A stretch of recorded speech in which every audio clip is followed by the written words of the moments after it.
Dengue événement ils sont les gars. Tous allez causer là événement depuis longtemps. C'est événement tous allez qui depuis longtemps. Maintenant tous la réalité tous au monde là. Le qu'on a voyé ça va. Zakake.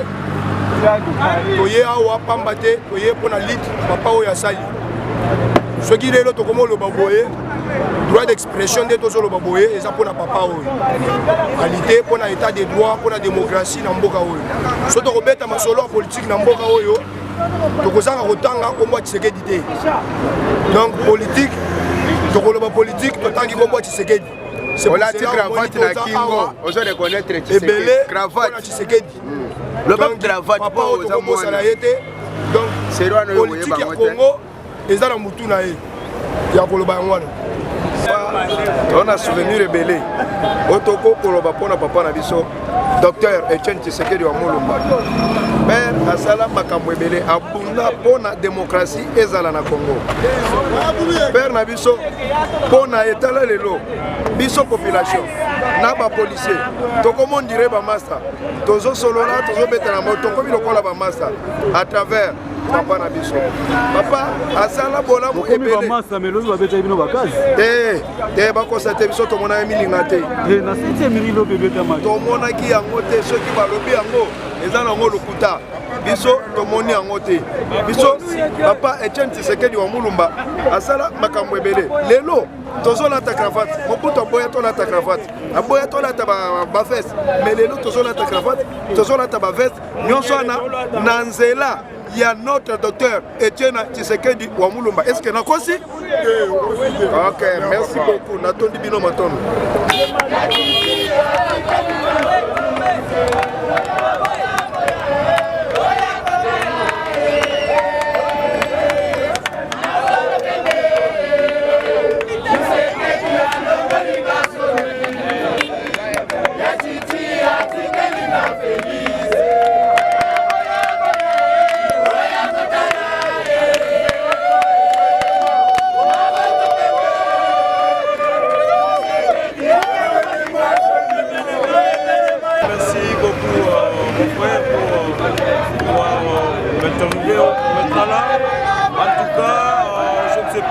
Je peux dire encore de plus parce que les images parlent. Tout d'abord, moi que vous voyez ici, j'étais sur depuis hier. Je passais nuit ici, même pas le sentiment de rentrer à la maison parce qu'on reconnaît bien le bien de Etienne Tshisekedi. C'est un modèle à suivre. Si vous regardez dans le bâtiment, on a dit c'est une valeur sûre. Donc c'est un modèle pour nous, les peuples congolais. Nous profitons de cette occasion pour rappeler aussi aux acteurs politiques qui sont restés de pouvoir suivre ces modèles. Voilà, lorsque vous êtes dans la politique, vous faites du bien. Même le jour de votre mort, vous serez toujours honoré comme aujourd'hui nous sommes en train d'honorer Papa Tshisekedi. Vous savez, vous connaissez bien l'histoire de ce pays. Lorsqu'il a été nommé Premier ministre dans ce pays, il a eu à changer beaucoup de choses en un clin d'œil. Mais vous savez pourquoi il n'a même pas traîné. Mais aujourd'hui, ce n'est pas ce qui se passe pour ces Congolais. Ces conseils, je les donne à tous les politiciens, les praticiens, les gens qui pratiquent, les acteurs politiques de la RDC, de savoir que lorsque vous êtes dans la politique, cherchez à réaliser l'intérêt général, faites le besoin, il faut chercher à... Unique à son genre. Nous sommes tous allés koloba ye muto ayo kisibiso. Politique tous allés kosala ye muto la kisibiso.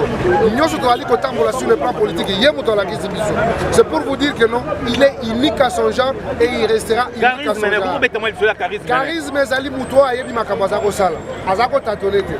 Tshisekedi savait ce qu'il faisait parce que ezali incarnation. C'est une idéologie aujourd'hui et comme tokotangisa les tshisekiodologues. Biso to ali ba tshisekiodologue, maintenant tokopesa le tshisekedisme et que la cour oyo ye atikeli biso. Donc pour nous, c'est une joie.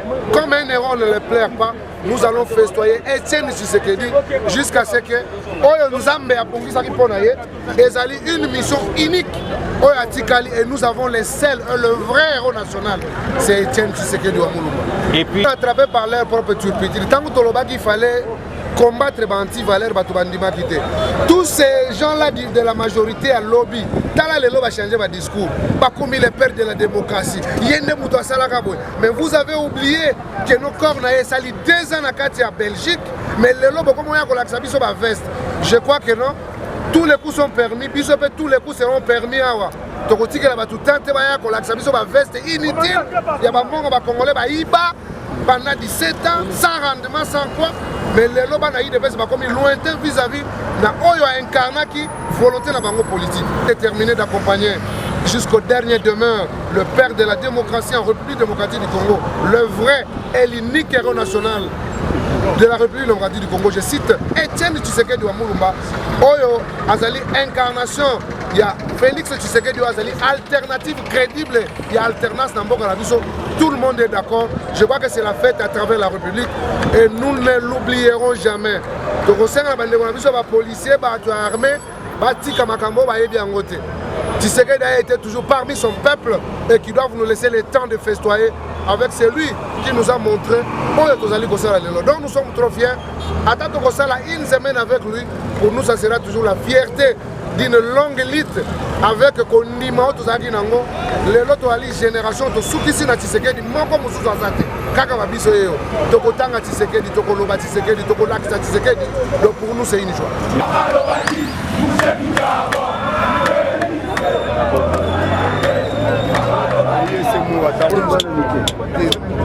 Depuis que le père de la démocratie, c'est grand temps. Vous savez, ce qui me fait mal aujourd'hui, il y a des jeunes gens qui passent à la télévision pour parler de la politique. Ils ont la liberté d'expression. Ils insultent même, ils vont très loin pour insulter même les hommes politiques. Où à l'époque, cette histoire-là ne pouvait pas arriver à l'époque du maréchal Mobutu. Nous avons grandi, nous avons connu l'histoire de ces grands hommes qui nous sont venus aujourd'hui l'accompagner jusqu'au stade des Martyrs. Ces jeunes gens insultent même les politiques à la télévision. Pourquoi? Parce qu'il y avait un jour un monsieur qui s'est décidé de sacrifier sa vie pour dire non à la dictature. Aujourd'hui, tout le monde peut parler librement. Tout le monde peut s'adresser aux politiques. C'est comme s'il n'y avait rien du tout. Mais à l'époque de Mobutu, personne ne pouvait s'hasarder de pouvoir dire n'importe quoi sur les politiques. Aujourd'hui, nous sommes en train de reconnaître ce grand combat qui s'est en mené. Alors, quel héritage?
Donc en tant que coordonnateur à la voix de Fati, vous avez déroulé la paix, papa Bisso, les gens qui la tête, mais les gens qui sont parce que le peuple d'abord, toujours quand le peuple d'abord. epa na ye ekolobaki avant ya kozwa mbongo mpona kopase mpona likolo moko kanisa mpona peuple ntango osala na manda peuple donc aza bavaleur eza ebele badunité badémocratie donc kokóma na koenimera wati mwaka eta ekolela donc apema na kimia oaza papa na biso okosanaka ija par rapport à événement oyo ezali mawa mpona mutu oyo aza na susi ya liwa na ye ezali feti te ezali nde ebembe tozokunda mutu papa Etienne Tshisekedi azalaki bawa ya moko ya biso na kati ya Congo lelo ezali mokolo na ye oyo ya suka akufa depuis 2017 mais lelo ezali mokolo oyo ya ye akufaka na mboka bapaya mais lelo azali mokolo oyo azolongwa na kati ya Congo mpo bazongisa na kati ya lilita préoccupation na ngai ezali nazali mutu oyo nazali na susi ya liwa na ngai ndenge ye akufaka ende jour nga pene nakokokufa bato nyonso tozoya awa toye mpona komela te toye mpona kolia te eloko liboso mpo tozala na susi eloko nini esangisi biso na kati ya esika oyo toyaka na stade oyo mpona bamatch toyaka na stade oyo mpona bakampagne toyaka na stade mpona melelo toyaka na stade oyo mpona ebembe ya baba na biso Etienne Tshisekedi ngai nazali moko ya membre ya parti ya MC ezali parti ya honorable Laurent Batumona MC ezali parti ya honorable Laurent Batumona honorable Laurent Batumona azali mutu oyo ayebaki papa oyo tozolela lelo oyo tozokunda ye lelo ayebaki atanke notable na kati ya Congo ayebaki atanke mutu oyo asali lelo Congo démocratie ekokokota ndenge nini bato na bato toye na kati na esika oyo chaque mutu aye na préoccupation na ye mosusu aye mpona koyiba mosusu aye mpona kotyola mpo na ngai naza na mawa tanke Laurent Batumona ndenge bazalaki na papa Etienne Tshisekedi ndenge Laurent Batumona ayebeli ngai naye mpona koyiba te naye mpona kosenga te naye mpona kopesa ngai te na ye nazala na kimia ntango nazonga na ndako na nga kimia oyo na ye nango nazonga soki Laurent Batumona oyoka préoccupation na ngai ayoka ngo na kimia tanke nazali cordon na kati ya kikimi na parti oyo Laurent Batumona MC mouvement de sauter pour le changement parti oyo Laurent Batumona nazali mobilisateur na kati ya parti oyo Laurent Batumona nazali membre ya Monsieur le journaliste, d'abord, le feu était Tshisekedi, Ngai personnellement, parce que NASA initiateur et pétition pour que Etienne Tshisekedi a reconnu héros national. La solidarité des Congolais pour le développement, pour les ASPEL, la Fondation Moïse Katumbi, mais ils travaillent ensemble. Donc, initier une pétition pour qu'il a reconnu héros national. Nous avons une fois, en 2015, chez lui à la maison. C'est quelqu'un de combattant, c'était un combattant, c'était un homme un nationalisme, constance, équité, patriotisme et honnêteté, vaillance. Donc, l'ITS n'a pas reconnu pour qu'il a reconnu héros national parce que toutes les qualités qu'un héros national peut remplir, et ça bien. Donc, BISO, solidarité des Congolais pour le développement, donc initier une pétition pour reconnaître héros national et puis il y a beaucoup de la télé. Vraiment, c'était un homme bien. Non, c'est juste pour éviter l'île Tshisekedi. Donc Tshisekedi a marqué son nom dans le page de l'histoire de ce pays. C'est aujourd'hui que les Congolais doivent écrire leur histoire de notre pays. Parce que Tshisekedi a une abnégation, humanisme, a une courage. Il a tout rempli les critères pour le Sénat dans l'aéro. C'est sur ces solidarités congolaises pour le développement, il y a une pétition. Il y a de cela 2 mois sur le terrain dans chaque commune pour passer des pétitions et des signatures. Et puis à Botali, ça va tout. Pourquoi tu sais dans l'aéro? Il y a une pétition sur le terrain dans le stade. Nous avons distribué. Botali, ça va tout. Vander, il y a tout le monde qui sait que tu as la mission. Aïe, bah, nous sommes niveau de la salle. L'exception, il en donne la preuve par l'affluence des personnes qui viennent pour le développement. C'est un homme d'exception. Ces hommes-là, il y en a tous les 25 ans. Donc voilà, je peux dire en résumé.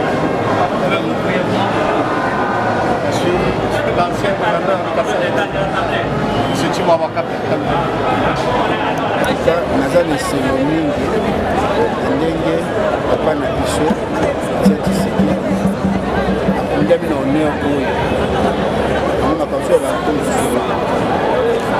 il y a des fois malheur eko 2 ans oyo esalemaki ke papa azoya te et que aye okundama lelo nde volonté ya nzambe alingaki parce que ndenge akundami lelo soki lelo président Félix akomaki président te yango azwa honneur oyo te nzambe ndenge basalaka makambo na ye ekosalaki mwana na ye aye okoma mokonzi tala eloko esalami lelo nulle part esalema lelo oyo mbala liboso na kati ya stade de martyr balela motu monene epuis donc nzambe alakisi keno améritaki yango.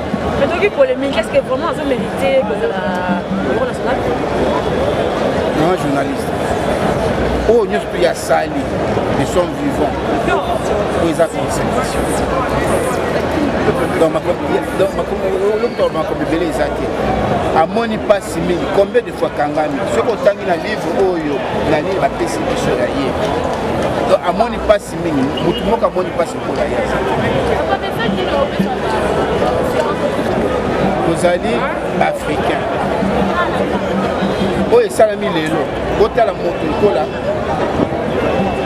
maréchal Mobutu anyokolaki papa Tshisekedi mingi me mwana na ye aye honoré ayotika gerbe de fleurs et puis stade me ovationné donc ekumisi a geste wana bandeko batikali naosalangaka bandeko mosu ya bapoliticien nyonso babe na mapete bako azalaki mpenza très humble donc azalaki ata moto asali ye mabe azalaka kolimisa papa Mobutu akangisaki ye mingi mais seul moto elotala ye ntango mai na pasi ezalekaka ye wana bandeko na biso bapoliticien na biso bakonzi na biso tozala na humilité wana te bakomikitisa ndenge famille présidentielle famille ya papa maréchal basali mwana wana asali komoi nayebi te zanga te eleki ya zanga aye komikitisa aye atiki fleur donc alakisi que non malgré tout ce qui s'était passé mais aye kotika epuis bato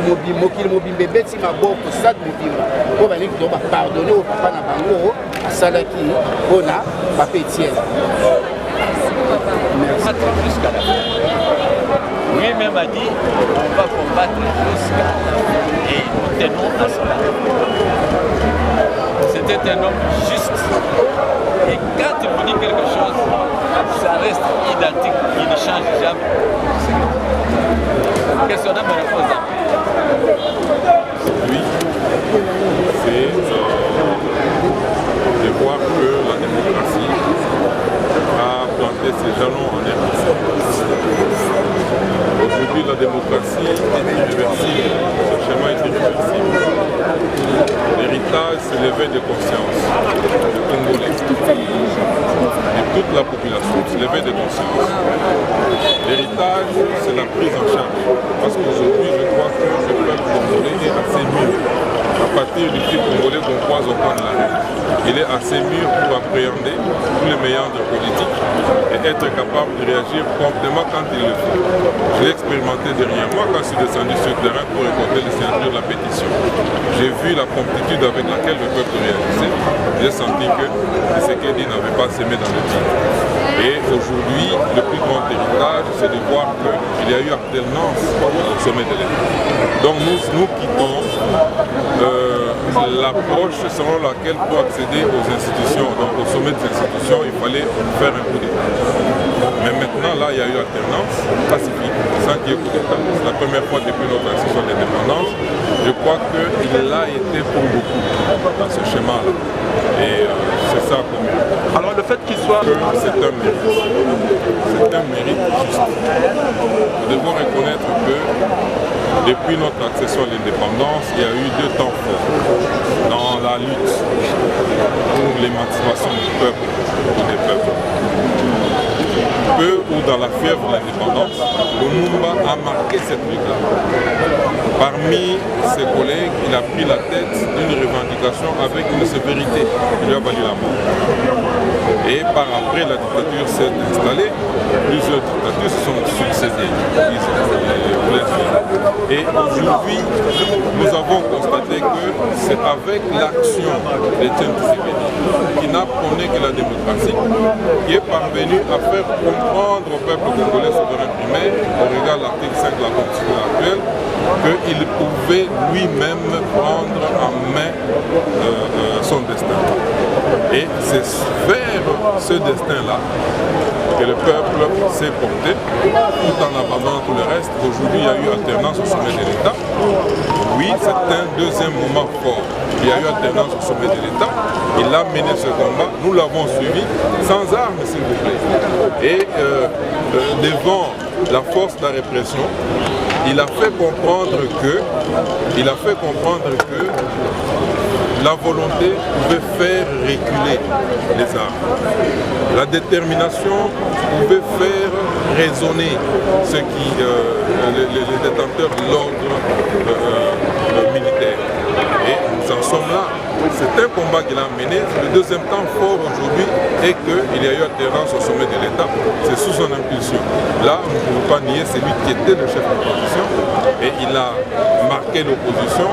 Il a été le fer de lance de l'opposition de tout le temps. Et c'est sous son impulsion qu'on a atteint ce que nous savourons aujourd'hui.